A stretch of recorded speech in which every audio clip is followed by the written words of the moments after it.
Jay Powell just got done speaking. Markets didn't really like what he had to say, but let's go ahead and dive in. Powell was asked if the Fed will intervene if the stock market plummets. Powell's answer was no, with an exclamation mark. And then the stocks plummet. So I think this is kind of a silly statement, but I know what he's doing. Because we know that Trump wants lower rates, right? So if Powell said, oh yeah, if stocks plummeted, we would obviously intervene. But if he said that out loud, what Trump would do is, okay, 5,000% tariffs, stocks plummet, and then, or do something else crazy to cause markets to dump so he can get those lower interest rates that he wants. Now, the reason he's doing this is because of concerns with inflation. So he says, Powell says tariffs likely mean higher inflation and slower growth. So I kind of disagree to an extent. I agree in that, yes, the tariffs, if they stay in place, will cause inflation and all kinds of chaos out in the market.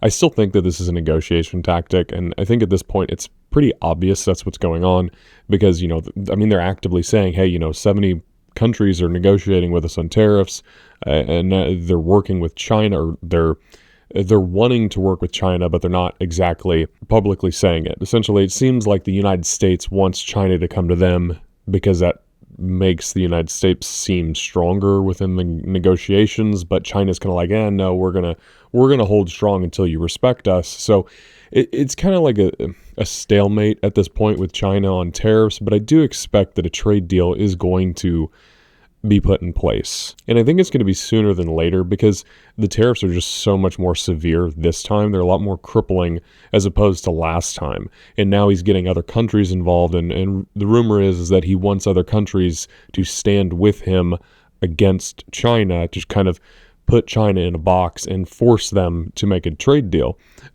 His markets don't really like that uncertainty. But Powell, he's kind of going from a point that these tariffs are going to stay in place for a very long time.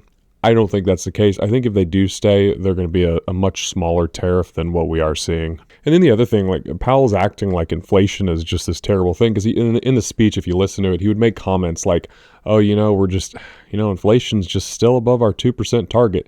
It's like, come on. We're sitting at 2.4. Your target is 2%. The way he speaks, you would think that inflation's up here at 5%. But, we're sitting down here at 2.4.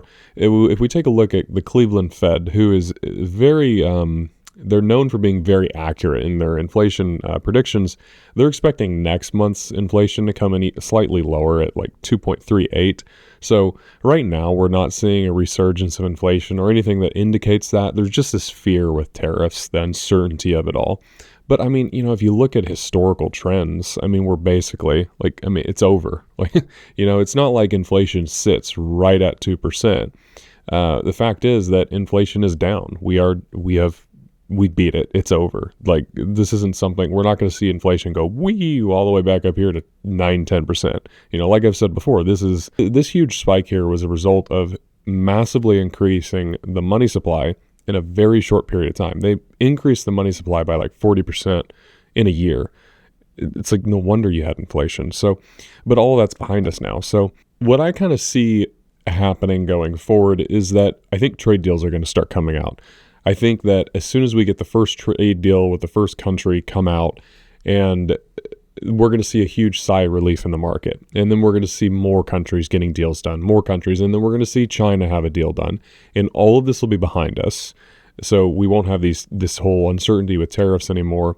That fear will be gone. The inflation coming back narrative will disappear, and then the Fed can start cutting rates much more quickly. So I do expect global liquidity to keep coming up, and risk assets are going to continue to go up as a result of that. So let's go ahead and continue on here. So this was interesting. So Fed Powell says that crypto is gaining mainstream traction and a legal framework for stablecoins is a good idea.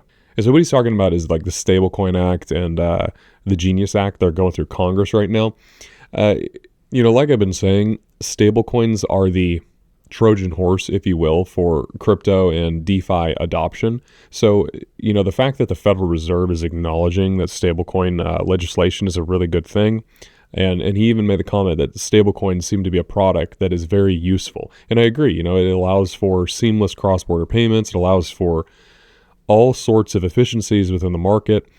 So, I mean, this is a huge, huge deal as we see stablecoin adoption. And, you know, obviously Ethereum dominates the stablecoin market. So then he goes on to say that Fed Chair Jerome Powell says that he thinks that there will be loosening of banking rules on crypto. And, you know, this is kind of a obviously like the moment because, well, we're already seeing it. We're seeing, you know, we've seen the FDIC come out. They announced some letters saying that, hey, you know, banks, you can go ahead and deal in stable coins. You can deal in cryptos and whatnot. We saw the SEC do the same thing. And then we saw it was the Office of the Comptroller. So all three of these the regulatory bodies kind of came out with public statements saying, yeah, banks, go ahead and start dealing in cryptocurrencies ahead of stablecoin legislation. We're going to be working on the stablecoin legislation in the background, but you guys can go ahead and start working on development, infrastructure, building your systems out. That way, you know, once the stablecoin legislation is put into place, you guys can just go ahead and start minting stablecoins like crazy. So I think once we actually start seeing, like Fidelity, they announced that they're going to be launching a stablecoin. I think once we get this legislation put into place and we start seeing these stablecoins skyrocket, I think that's whenever we'll see a shift from, okay, you know, legislation for stablecoins is in place, our infrastructure is in place, we're building our stablecoins. All we got to do now is just convert customers and mint these stablecoins. I think then we'll see a shift where these institutions will go from working on the stablecoin stuff to building out DeFi systems to actually interact with the stablecoins and start tokenizing assets, tokenizing stocks and bonds at a much faster pace than we've seen. So, I mean, once you build out the infrastructure, and like I believe it might not have been yesterday's video. I know I posted it on my X account. If you're not following me, it's L30LANZA on X. But it was Fidelity had sent out an email. Actually, I can probably find it here. Let me see. Yeah, so here it is. But Fidelity is looking to hire people that are familiar with blockchains such as Ethereum. And then they said that familiarity with protocols such as Aave and Uniswap is a plus. So, you know, they're building out this infrastructure. They're hiring developers to start building on Ethereum. And I think that once the infrastructure is built, it's just a case of, okay, well, here's this stock. Okay, now we just got to tokenize it, put it out there. Now it's tokenized. And now we have the stablecoin so people can buy that tokenized asset using stablecoins. We have the platforms built out so they can, you know, swap and trade and whatnot, and we can still profit and not die. Because, you know, like, here's the thing, like if you want to read a really good book, there's a book by Peter Thiel. It's called 0 to 1. And this is kind of what gave me my aha moment with Ethereum. And that is that you have two types of companies. You have 0 to 0 companies, which is like if you want to go out and you want to create a gas station, for example. There's nothing new, innovative there, right?